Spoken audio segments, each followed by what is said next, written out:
नमस्कार आदाब, मेरा नाम है सरवत। आप देख रहे हैं सेहत ललन टॉप का हेल्थ शो, जहां बात होती है हमारी और आपकी हेल्थ की। पहला सेगमेंट है हालचाल।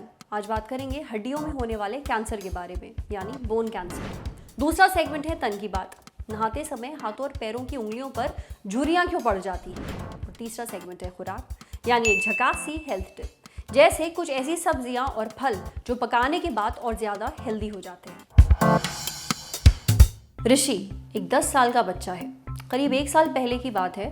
उसकी बाई जांघ में दर्द उठा। ये दर्द लगातार कई दिन तक रहा। एक दिन दोपहर में वो क्लास में बैठा था। उस वक्त उसकी जांघ में जबरदस्त चमक उठी।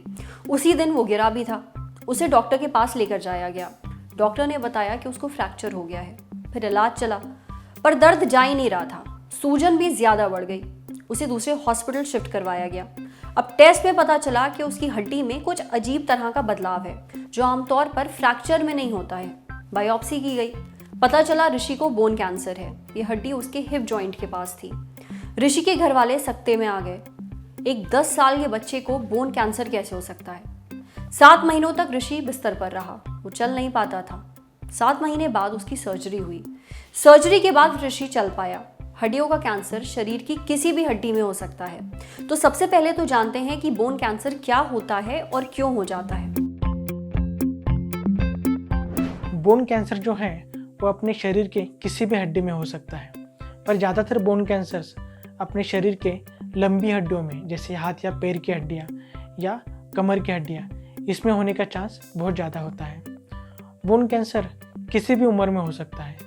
छोटे बच्चों से लेकर बड़े बुजुर्ग लोगों तक किसी को भी बोन कैंसर का बीमारी हो सकता है। आखिर बोन कैंसर होता क्यों है, या फिर इसके रिस्क फैक्टर क्या है।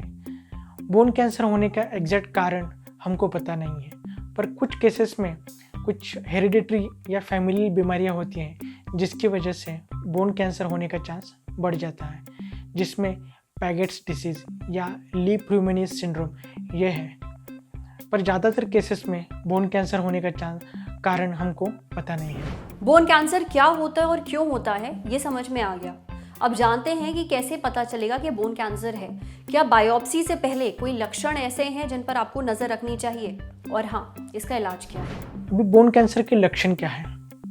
बोन कैंसर के लक्षणों में किसी हड्डी में दर्द होना, हड्डी में सूजन आना, या पेशेंट को थकावट महसूस होना, अचानक से वेट लॉस होना, या किसी हड्डी का अचानक से फ्रैक्चर हो जाना, ये सब बोन कैंसर के लक्षण हैं। अगर इनमें से कोई भी लक्षण पेशेंट में पाया जाता है तो डॉक्टर्स आपको कुछ टेस्ट बता सकते हैं जिससे हम बोन कैंसर डायग्नोस कर सकते हैं। बोन कैंसर डायग्नोस करने के लिए PET scan, MRI scan, CT scan और बोन स्कैन या एक्सरेज, ये सब टेस्ट किए जाते हैं जिससे हम बोन कैंसर का डायग्नोस कर सकते हैं। इसके अलावा बायोप्सी नाम का एक टेस्ट किया जाता है जिसमें हम बोन कैंसर के ट्यूमर से एक छोटा सा टुकड़ा निकाला जाता है और उस टुकड़े का तपाश किया जाता है, और जिससे हमको पता चलता है कि बोन कैंसर किस टाइप का कैंसर है।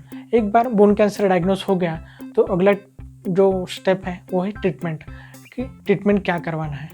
बोन कैंसर का ट्रीटमेंट जो होता है वो बोन कैंसर के टाइप और बोन कैंसर के स्टेज पे डिपेंडेंट होता है। बोन कैंसर में मोटा मोटी 3 टाइप होते हैं। पहला जो है जिसको बोलते हैं कॉन्ड्रोसार्कोमा, दूसरा जो है उसको बोलते हैं ऑस्टियोसार्कोमा, और तीसरा जो है उसको बोलते हैं इविंग सार्कोमा।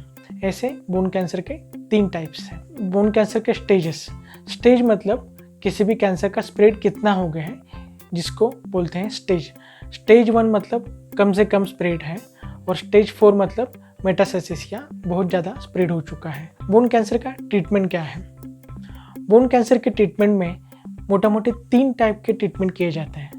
पहला जो है जिसको बोलते हैं सर्जरी, दूसरा कीमोथेरेपी, और तीसरा जो है जिसको बोलते हैं रेडिएशन थेरेपी।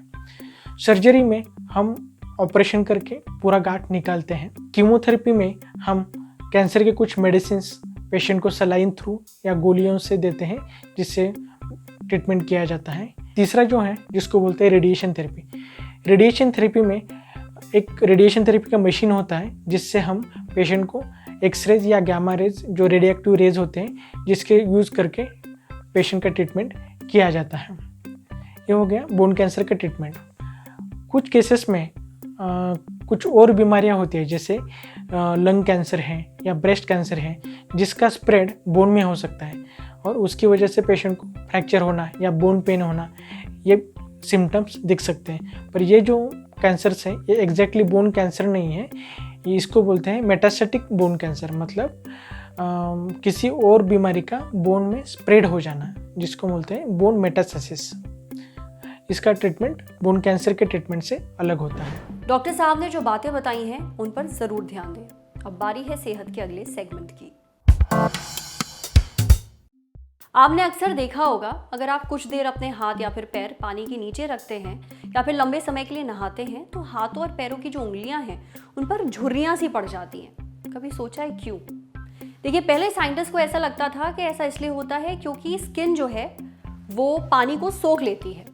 अब लैब में कुछ टेस्ट हुए तो ये पता चला कि इन झुर्रियों की वजह से ही गीली चीज़ों पर आपकी पकड़ अच्छी बन पाती है, ग्रिप अच्छी बन पाती है। दरअसल आपकी स्किन में एक तरह का ऑयल बनता है जिसे हम कहते हैं सीबम। ये सीबम आपकी स्किन को मॉइस्चराइज करके रखता है, आपकी स्किन को प्रोटेक्ट भी करता है। एक तरीके से ये स्किन को वाटरप्रूफ बनाता है, इसलिए पानी स्किन में अब्जॉर्ब नहीं होता, फिसल जाता है। पर बहुत देर पानी में रहने के कारण सीबम हटने लगता है। आपकी स्किन की जो बाहरी परत है, जो सबसे ऊपर वाली सतह है, पानी वहां तक पहुंच जाता है। अब रिसर्च में पता चला है कि झुर्रियां आपके नर्वस सिस्टम का एक रिएक्शन होती हैं, क्योंकि इन झुर्रियों से आपके हाथ या पैर फिसलते नहीं हैं जब वो किसी गीली चीज को पकड़ते हैं। तो जैसे आपने टायर में देखा होगा, उन पर ऐसे एक जिगजैग निशान बने होते हैं बेहतर ग्रिप के लिए, ताकि टायर फिसले ना। ठीक वैसे ही, समझे? अब बढ़ते हैं सेहत के अगले सेगमेंट की तरफ। खुराक, एक झकास सी हेल्थ टिप। हमें अक्सर ऐसा बोला जाता है कि सब्जियां और फलों को कच्चा खाया जाए तो बेहतर है, क्योंकि कच्चा खाने से उनके अंदर का जो पोषण है वो हमें ज्यादा मिलता है।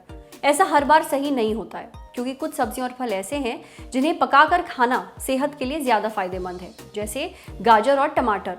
ये दो चीजें ऐसी हैं जिन्हें अमूमन लोग कच्चा खाते हैं, पर पकाने के बाद इनमें जो पोषण होता है वो दुगना हो जाता है। अब जैसे टमाटर को पकाते समय उसमें एक एंटीऑक्सीडेंट निकलता है जिसका नाम होता है लाइकोपीन। ये आपको दिल की बीमारियां, कैंसर और जो बाकी बीमारियां हैं उनसे बचा कर रखता है।